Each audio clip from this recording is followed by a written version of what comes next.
Bonjour à tous. Voici les titres qui ont fait la une de la presse algérienne. Révision de l'accord migratoire de 1968. La France joue-t-elle avec le feu? La France envisage de revoir l'accord migratoire de 1968 pour contraindre l'Algérie à accepter le retour de ses ressortissants expulsés. Mais cette stratégie est-elle réellement efficace? Selon le centre américain Stratfor, spécialisé en sécurité et renseignement, cette menace pourrait non seulement échouer, mais aussi aggraver la situation. Autrement dit, cette pression exercée par la France pourrait se retourner contre elle. Aujourd'hui, nous analysons le rapport de Stratfor pour comprendre pourquoi cette approche pourrait être contre-productive et quels scénarios sont envisageables pour l'avenir des relations franco-algériennes. Petit rappel, l'accord de 1968 accorde aux Algériens des avantages en matière d'immigration en France. Il facilite l'obtention du titre de séjour, réduit les délais d'accès à la nationalité et prévoit des conditions de travail assouplies. Ce cadre unique reflète l'histoire entre les deux pays, mais il est de plus en plus critiqué, notamment par la droite et l'extrême droite française. Le 26 février 2025, François Bayrou, Premier ministre français, annonce un possible réexamen de cet accord si l'Algérie ne reprend pas ses ressortissants en situation irrégulière. Alger dispose de 4 à 6 semaines pour réagir. Cette annonce intervient après un drame impliquant un Algérien sous le coup d'une expulsion, mais dont le rapatriement avait été refusé par Alger. Selon Stratfor, cette pression exercée par Paris a peu de chances d'aboutir et pourrait au contraire envenimer les tensions. L'Algérie ne cédera pas facilement. Pour Alger, cette déclaration est une provocation supplémentaire dans un contexte déjà tendu. Par ailleurs, la France ne peut pas modifier cet accord de manière unilatérale, comme l'a reconnu Emmanuel Macron. Même si Paris veut restreindre les privilèges des Algériens, elle évitera une rupture totale, qui impacterait des milliers de ressortissants en France. Si elle insiste, l'Algérie pourrait riposter par des mesures économiques et diplomatiques, comme restreindre les contrats énergétiques, limiter les importations françaises ou suspendre certaines coopérations stratégiques. Les relations entre les deux pays sont déjà détériorées. En juillet 2024, la reconnaissance par la France de la souveraineté marocaine sur le Sahara occidental entraîne un rappel de l'ambassadeur algérien. En novembre, l'arrestation de l'écrivain franco-algérien Bouhem Sansal par Alger aggrave les tensions. Fin 2024, l'Algérie bloque les expulsions de migrants et exclut la France des appels d'offres pour le blé. Début 2025, Paris riposte en limitant l'entrée de responsables algériens et en menaçant de sanctions. Avec cette nouvelle crise migratoire, le climat diplomatique se dégrade davantage. L'Algérie dénonce un chantage et accuse la France d'avoir détérioré les relations en s'alignant sur les positions marocaines. Comment Alger pourrait-elle réagir?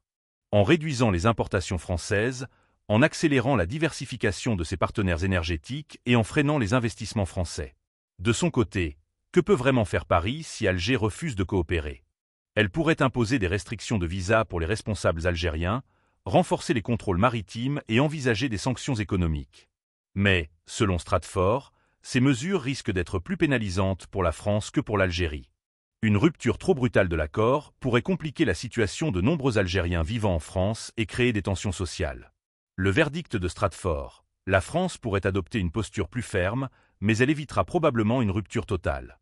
Deux scénarios sont envisageables. Si Paris insiste et renforce les sanctions, Alger pourrait riposter par des mesures économiques et diplomatiques, intensifiant la crise. En revanche, un compromis sur l'immigration et les échanges commerciaux pourrait apaiser les tensions. Selon Stratfor, malgré les différends, aucun des deux pays n'a intérêt à une rupture définitive. Et vous, pensez-vous que la France puisse réellement faire pression sur l'Algérie? Cette crise est-elle amenée à s'aggraver? Donnez votre avis. L'Algérie à la conquête du marché de l'hydrogène vert, le projet South 2 Corridor. L'Algérie ne veut plus se limiter à son rôle traditionnel de fournisseur de gaz pour l'Europe.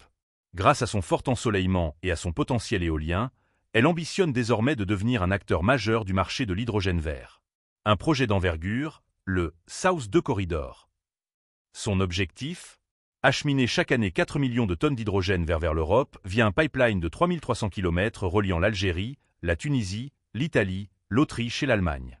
Lancé en décembre 2022, ce projet a franchi une première étape avec une soumission à la Commission européenne en janvier 2023.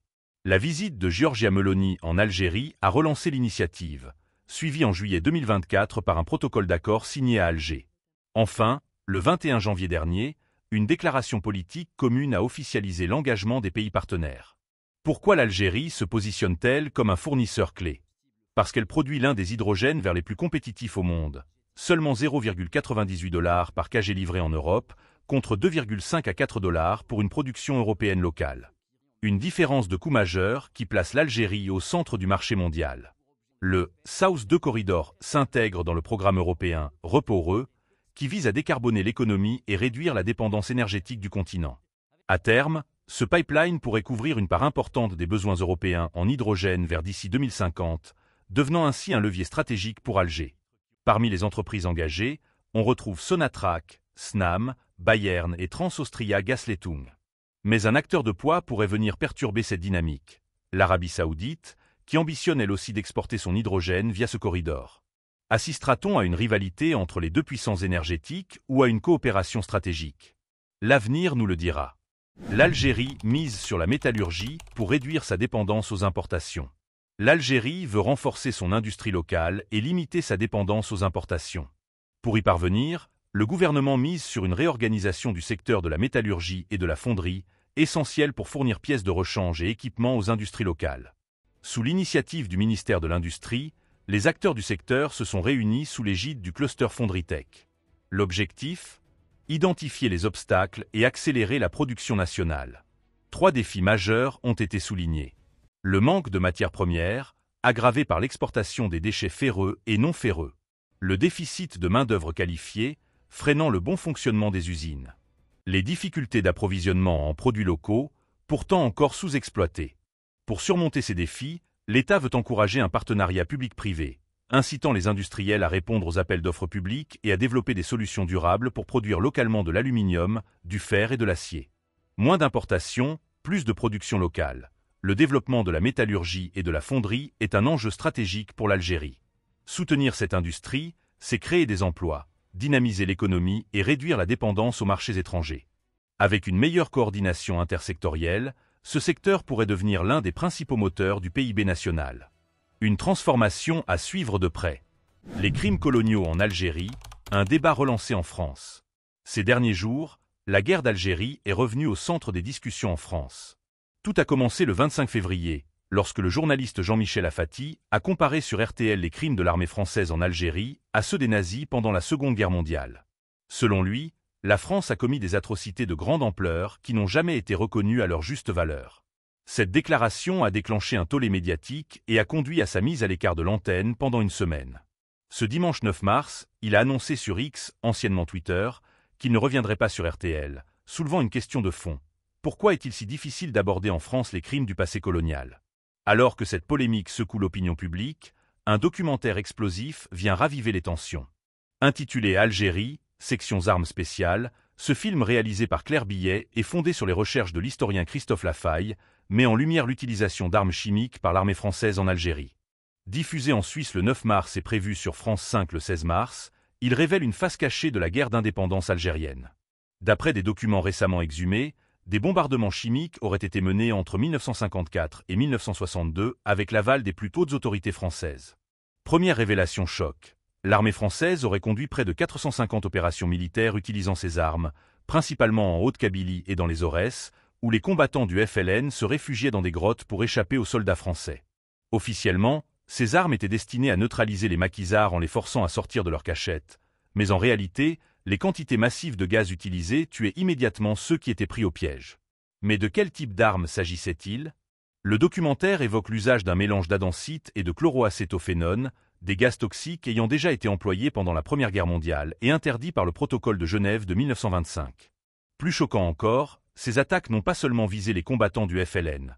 Des civils, dont des familles entières tentant d'échapper au combat, ont aussi péri dans ces zones gazées par l'armée française. Ce documentaire est d'autant plus important qu'il révèle un crime de guerre resté secret pendant plus de 60 ans. Si ces informations se confirment, elles prouveraient que la France a violé ses engagements internationaux en matière d'armes chimiques. En 1956, le ministre Maurice Bourget-Monoury aurait donné son feu vert à leur utilisation. Dès décembre 1956, une unité spécialisée a été créée, et en 1959, le général Salan aurait déployé 100 équipes sur le terrain pour mener ces attaques. Les stocks de gaz, issus de la Première Guerre mondiale, auraient ainsi été utilisés massivement contre les maquisards algériens. Selon Christophe Lafaille, il pourrait y avoir eu entre 8 000 et 10 000 bombardements chimiques durant la guerre. À ce jour, il en a recensé 440 et cartographié les lieux où ils ont été effectués. Pourquoi cette affaire éclate-t-elle maintenant? Plusieurs éléments expliquent la résurgence de ce sujet. D'abord, l'ouverture progressive des archives en France, qui permet aux historiens d'accéder à des documents longtemps classifiés. Ensuite, le travail minutieux des chercheurs, qui mettent la pression sur les autorités pour faire éclater la vérité.